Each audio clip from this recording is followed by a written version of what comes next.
اللہ کے فیصلوں پر بھروسہ کرنا سیکھو۔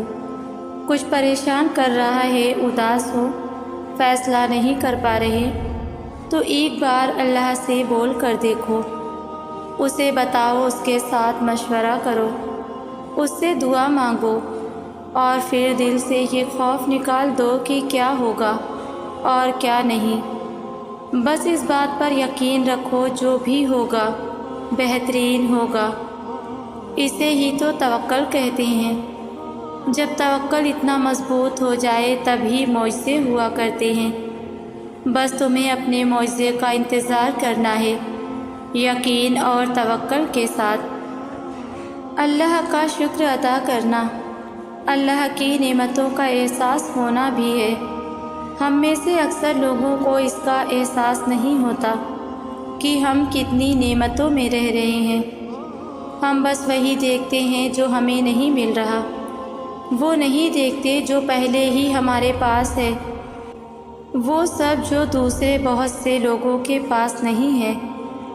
تکلیف ہمیشہ ایک جیسی تھوڑی نہ رہتی ہے، کبھی تو ایک ایک لمحہ گراں گزرے کہ فقط ایک رات کاٹنی مشکل ہو جائے، اور کبھی آسانی ہی آسانی۔ مصائب اور آزمائشیں تو سب پر آتی ہیں، کوئی ان سے ہیرے کی مانند نکھرتا ہے تو کوئی اپنا آپ ہی کھو دیتا ہے۔ وہ آزمائش جس میں آپ ثابت قدمی سے ڈٹے رہیں اور رب کی نافرمانی سے بچے رہیں، زمین سے اٹھا کر آسمان کی جنتوں کا وارث بنا دیتی ہے۔ درد ہے، تکلیف ہے، نیند آنا محال ہے، تو اپنے رب سے شیئر کیجیے۔ تکلیف راحت میں اور بے چینی طمانینت میں بدل جائے گی۔ اپنی بے بسی اور غم کی فریاد اپنے اللہ سے کیجیے۔ بعض اوقات ڈپریشن ہمارے دکھوں، ہماری کمیوں اور خامیوں کی وجہ سے نہیں ہوتا، بلکہ یہ سوچ سوچ کر ہوتا ہے کہ لوگ کیا کہیں گے، فلاں میرا یوں مذاق بنائے گا اور فلاں ایسے طعنے دے گا۔ ہم لوگوں کے بارے میں اتنے خوفزدہ کیوں رہتے ہیں؟ کیا یہ لوگ ہمیں روٹی دیتے ہیں؟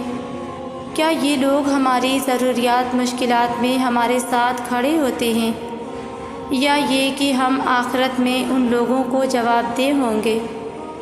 ہماری زندگی کا مقصد لوگوں کو خوش کرنا یا انہیں دکھانا نہیں ہے، ہم اپنے اللہ کو جواب دہ ہیں۔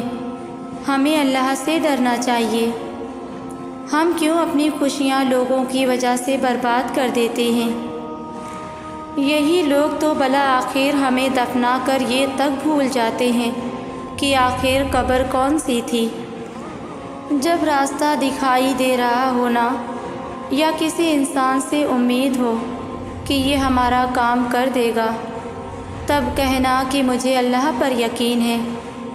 یہ اللہ پر یقین نہیں ہوتا، راستے اور انسان پر ہوتا ہے۔ اللہ پر یقین ہونا تو کام بگڑتے ہوئے بھی دکھائی دیں، تب بھی دل کو اطمینان ہوتا ہے کہ وہ اللہ ہے نا، وہ سب سنبھال لے گا۔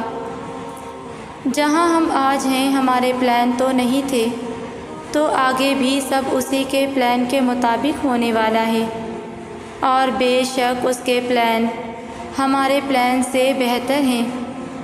آپ اپنے لیے کوشش کریں، مگر اللہ سے بہتری مانگیں، اور پھر ہوگا وہی جو بہتر ہوگا۔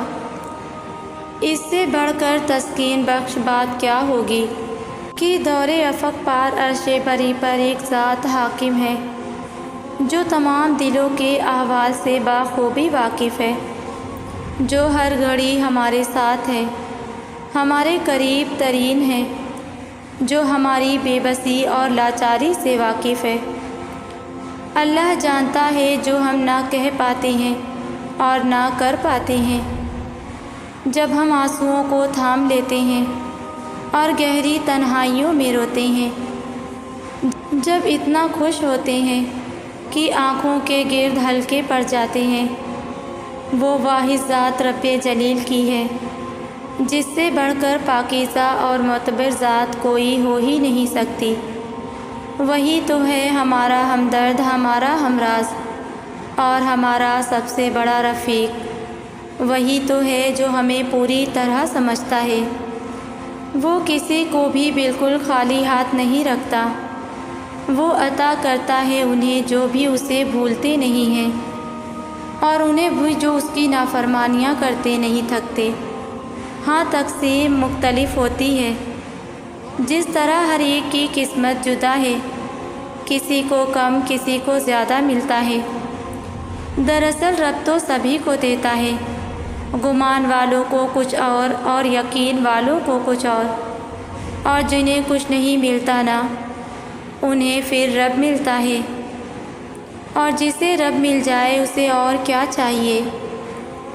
بڑا مشکل ہوتا ہے اس وقت صبر کرنا جب آپ آسمان کی اونچی اڑان سے سیدھا زمین پر منہ کے بل آ گریں، اور گرانے والا بھی آپ کا محبوب ترین رشتہ یا انسان ہو۔ دل چاہتا ہے چیخیں، چلائیں، آہا بکا کریں کہ دیکھو میرے ساتھ ہوا کیا۔ اصل میں وہی وقت آزمائش کا وقت ہوتا ہے، وہی وقت پہچان کا وقت ہوتا ہے، وہی وقت تو الحمدللہ کہنے کا ہوتا ہے۔ آپ کو سمجھ نہیں آ رہا ہوتا، آپ سمجھتے ہیں کہ گر گئے، مگر وہی گرنا تو دنیا کی محبت کو مٹا ڈالتا ہے، وہی تو اللہ کی رسائی بنتا ہے۔ جب دل ٹوٹتا ہے تو چھن سے اس کے اندر بھری دنیاوی محبت باہر گر جاتی ہے، پھر وہ دل صاف ہو جاتا ہے اور اللہ کی محبت کے لیے بالکل صاف۔ جو لوگ یہ بات سمجھ جاتے ہیں اللہ ہی کی محبت تو سب کچھ ہے، تو وہی اللہ کے ہو جاتے ہیں۔ اگر آپ نے آخرکار اللہ پاک کا بنایا ہوا راستہ چن ہی لیا ہے تو بس اب اس راستے پر اپنے قدم بہت بہترین طریقے سے جما لیں۔ ضروری نہیں ہے کہ آپ اس راستے پر دوڑ لگائیں۔ اللہ پاک نے اپنے بنائے ہوئے راستے پر بھاگنے کا حکم ہرگز نہیں دیا۔ آپ کو تو بس چلنا ہے، چاہے کتنی بھی مشکلیں آئیں یا کتنی بھی آزمائشیں۔ آسانیاں پیدا کرنے والا پروردگار ہے، بے شک وہ اس کا اجر بہترین طریقے سے دے گا۔ اس راستے پر اگر آپ دوڑ سکتے ہیں تو یہ بہت اچھی بات ہے۔ دوڑ نہیں سکتے تو آرام آرام سے چل لیں، اور اگر چل بھی نہیں سکتے تو اپنے آپ کو اس راستے پر گھسیٹیں، لیکن اس راستے کو چھوڑنا کسی قیمت پر بھی نہیں ہے، چاہے کچھ بھی ہو جائے۔ آپ کے پاؤں زخمی ہو جائیں یا آپ کا جسم لہو لہان، لیکن آپ نے چلنا صراط مستقیم پر ہی ہے۔ پھر چاہے سب کچھ زخمی کیوں نہ ہو جائے، لیکن آپ کی روح جو سکون پائے گی وہی آپ کا مقدر ہوگا۔ آپ کو جو سکون قلب نصیب ہوگا وہی آپ کی منزل ہوگی، اور پھر جب آپ کی روح اور آپ کا دل سکون حاصل کر لے گا تو وہ پاؤں کے چھالے اور جسم کے گھاؤ پھر مرہم بنے گا اور انہیں ٹھیک کر دے گا۔ بس وہ راستہ آپ کو ہر صورت اختیار کرنا ہے۔ وہ وجود بڑے ہی خوش نصیب ہوتے ہیں جنہیں صراط مستقیم پر چلنے کی نیک ہدایت بخشی جاتی ہے، کیونکہ اللہ پاک نے ہدایت اسی کو بخشی ہے جس کی اسے طلب ہو۔ کیا آپ جانتے ہیں اللہ پاک نے یہ دنیا رنگین کیوں بنائی ہے؟ اگر غور کیا جائے تو اس دنیا میں موجود تمام رنگ ہماری زندگی کی عکاسی بہت ہی بہترین طریقے سے کرتے ہیں۔ ہماری زندگی میں آنے والے اتار چڑھاؤ بھی کچھ اسی طرح کے رنگین ہوتے ہیں، بس فرق یہ ہوتا ہے کہ ان رنگوں سے ہمیں کھیلنا نہیں آتا۔ ہماری زندگی میں آنے والی ہر خوشی ہمیں اس رنگ سے ملاتی ہے جو ہمیں اللہ پاک کا شکر ادا کرنا سکھاتا ہے۔ ہماری زندگی میں آنے والا ہر دکھ، ہر غم ہمیں اس رنگ سے ملاتا ہے جو ہمیں اللہ پاک کے لیے صبر کرنا سکھاتا ہے۔ ہماری زندگی میں کھائی ہوئی ہر ٹھوکر ہمیں اس رنگ سے ملاتی ہے جو ہمیں مکمل طور پر اللہ پاک سے جوڑنے کا ہنر سکھاتا ہے۔ ہماری زندگی میں آنے والی ہر پریشانی ہمیں اس رنگ سے ملاتی ہے جو ہمیں یہ بتاتا ہے کہ اللہ پاک ہم سے بہترین طریقے سے واقف ہے، اسی لیے ہمیں بدترین سے گزار کر بہترین عطا کرے گا۔ ہماری زندگی میں آنے والی ہر مسکراہٹ ہمیں اس رنگ سے ملاتی ہے جو ہمیں یہ بتاتا ہے کہ ہم آج بھی زندہ ہیں، ہنس رہے ہیں، اور اس پاک پروردگار کا کرم ہے کہ ہمیں موقع مل رہے ہیں اپنے آپ کو سدھارنے کا، اس اللہ پاک کی طرف رجوع کرنے کے لیے کہ آج بھی اللہ چاہتا ہے کہ ہم اس کی طرف لوٹ جائیں۔ جو اللہ اپنی بنائی گئی ایک چونٹی کی صداؤں سے بھی باخبر ہے، جو اللہ ایک پتھر میں چھپے کیڑے کی حمد و ثنا کو بھی بڑی محبت سے سنتا ہے، کیا وہ اللہ اپنے آگے سربا سجود ہونے والے کسی انسان سے اور اس کی تکلیفوں سے بے خبر ہو سکتا ہے؟ نہیں، ہرگز نہیں۔ وہ سنتا ہے اور بہت غور سے سنتا ہے، کیونکہ اس کی صفات میں لا علمی ہے ہی نہیں۔ وہ اللہ پاک ہے، ہر قسم کی غفلت سے پاک۔ غفلت میں تو انسان ہوتے ہیں جو غافل ہوتے ہیں اللہ کی محبت سے، اللہ کی وسیع رحمت سے۔ وہ آپ کو بھی سنتا ہے اور بہت غور سے سنتا ہے۔ آپ اسے سنائیں تو صحیح اپنا ہر غم، اسے بتائیں تو صحیح اپنا ہر درد۔ وہ یہی تو چاہتا ہے کہ میرا بندہ ہے نا مجھے سنائے، پریشان ہے تو میرے پاس آئے، کیوں روئے کسی انسان کے آگے، اپنے سارے آنسو میری دہلیز پر بہائے۔ اور کون ہے جو آپ کے ہر مسئلے کو حل کر سکتا ہے؟ اور کون ہے جو آپ کے اس ٹوٹے دل کو مزید خوبصورتی سے جوڑ سکتا ہے؟ اور کون ہے جو آپ کی بے چین روح کو پرسکون کر سکتا ہے؟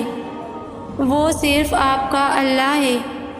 تو کہہ ڈالو ہر بات اور آزاد ہو جاؤ ہر فکر سے۔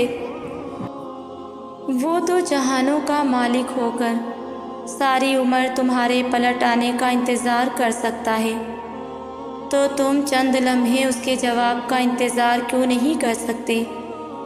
بس توکل رکھو، کیونکہ اس آزمائش کے بعد تمہارے لیے قبولیت کا وہ مقام ہے جہاں تمہیں تمہارے مانگنے سے پہلے ہی عطا کر دیا جائے گا انشاءاللہ۔